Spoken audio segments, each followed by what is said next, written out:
El teléfono sonó a las 3 de la madrugada.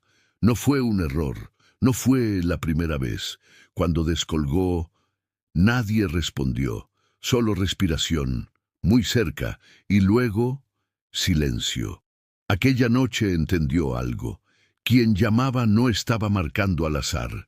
Sabía perfectamente quién vivía allí. Vancouver, Canadá, principios de los años 80. Las noches allí no son completamente oscuras. Siempre hay una luz tenue filtrándose entre las casas, reflejada en las aceras mojadas. La lluvia aparece sin anunciarse y desaparece igual de rápido. Deja el aire frío, quieto. Es un lugar tranquilo. Calles residenciales. Rutinas repetidas cada día. En una de esas calles vivía Cindy James. Tenía 30 y pocos años. Trabajaba como enfermera pediátrica. Desde fuera, su vida parecía normal. Un empleo estable, amigos cercanos, un carácter amable. Era educada, reservada, sin conflictos aparentes. Su matrimonio había terminado poco antes. La separación no fue escandalosa, pero tampoco sencilla. Tras el divorcio, Cindy se quedó sola en su casa. Nada fuera de lo común. Muchas personas pasan por lo mismo y no ocurre nada más. Durante un tiempo, así fue. Hasta que empezaron las llamadas. Al principio eran silenciosas. El teléfono sonaba por la noche y al descolgar no había nadie. Solo respiración lejana. O, a veces, ni siquiera eso. Parecía una broma, un número equivocado. Pero no pararon. Se repitieron noche tras noche, a horas distintas, a veces de madrugada, otras justo cuando se acostaba. Cindy comenzó a dormir peor. Pensó que terminarían igual que habían empezado. No terminaron. Un día encontró la primera nota. Estaba en el porche, letras torcidas, infantiles, en un papel común. No decía mucho, solo lo suficiente para resultar incómodo. No tenía firma, no tenía explicación. Después llegaron más. En el buzón, en la puerta, incluso dentro del patio trasero. Alguien se acercaba a su casa sin que ella lo viera. Una noche el teléfono volvió a sonar. Esta vez la voz habló. Era baja, masculina, apenas un susurro. No gritó, no amenazó, solo dijo su nombre. Después colgó. Cindy llamó a la policía. Los agentes acudieron, revisaron la casa, el jardín, los alrededores. No encontraron nada, no había huellas claras, no había señales de entrada. Tomaron la denuncia y se marcharon. Volvió a ocurrir. Las llamadas se hicieron más frecuentes, las notas más inquietantes. Algunas mencionaban detalles de su vida cotidiana, sus horarios, los lugares a los que iba. Eso significaba algo concreto. Quien escribía no estaba lejos. Cindy dejó de salir por la noche. Revisaba las ventanas antes de dormir. Cerraba puertas que antes dejaba sin asegurar. La tranquilidad habitual de la calle dejó de serlo. La sensación de que alguien observaba empezó a instalarse sin un momento concreto en el que comenzara.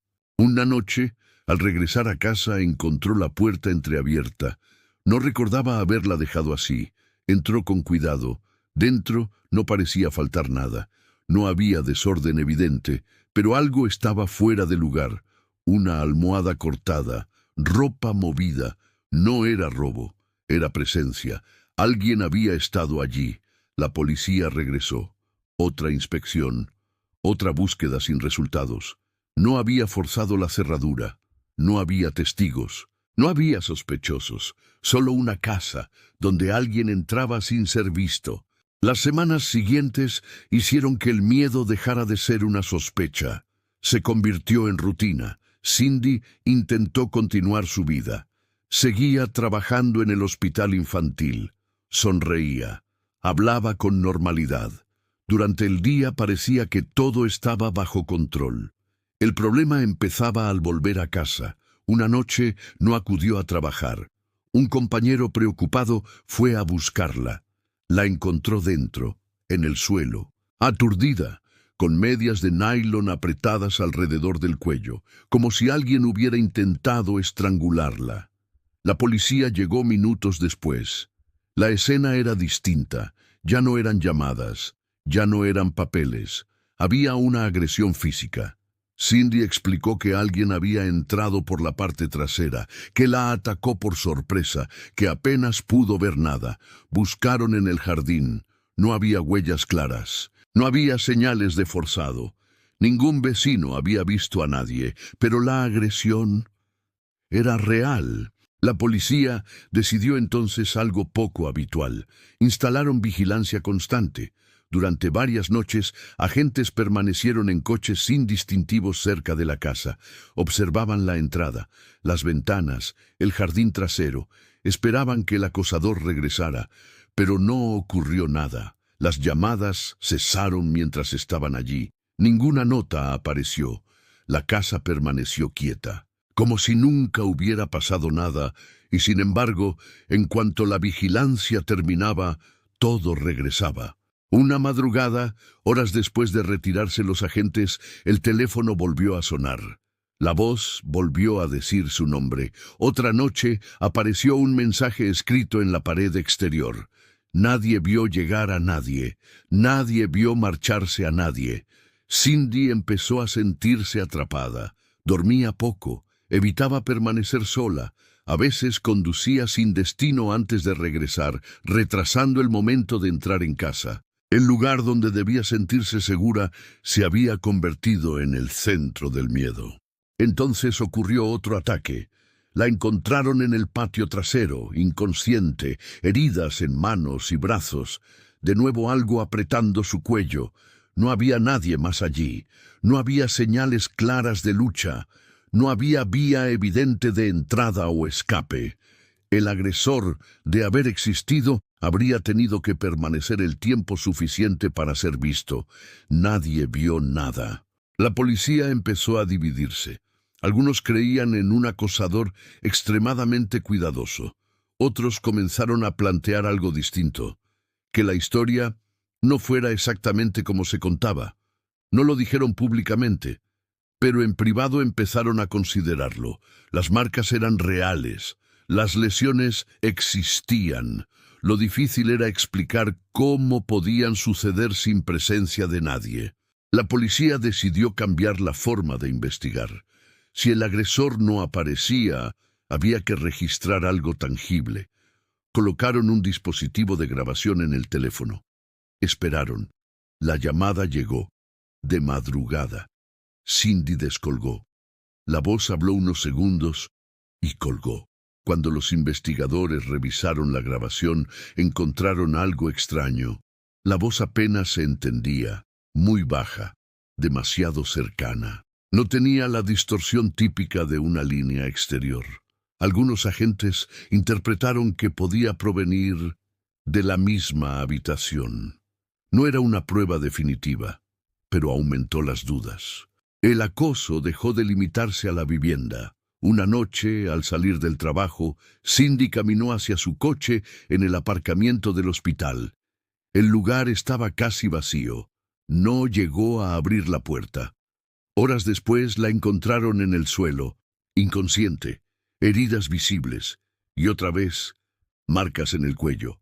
No hubo gritos, no hubo testigos, no hubo huida, solo ella, en el suelo. En junio de 1989, Cindy desapareció. Su coche apareció en un centro comercial de Richmond. Estaba estacionado correctamente, sin signos de accidente, sin lucha alrededor. Parecía simplemente un coche aparcado por alguien que pensaba volver. Pero ella no estaba. Pasaron horas, luego días. Era la primera vez que no podía ser localizada. 2 semanas después, un trabajador encontró algo cerca de un canal. Era el cuerpo de Cindy. Estaba en un terreno cubierto de vegetación. Tenía las manos y los pies atados. Cerca había medias de nylon.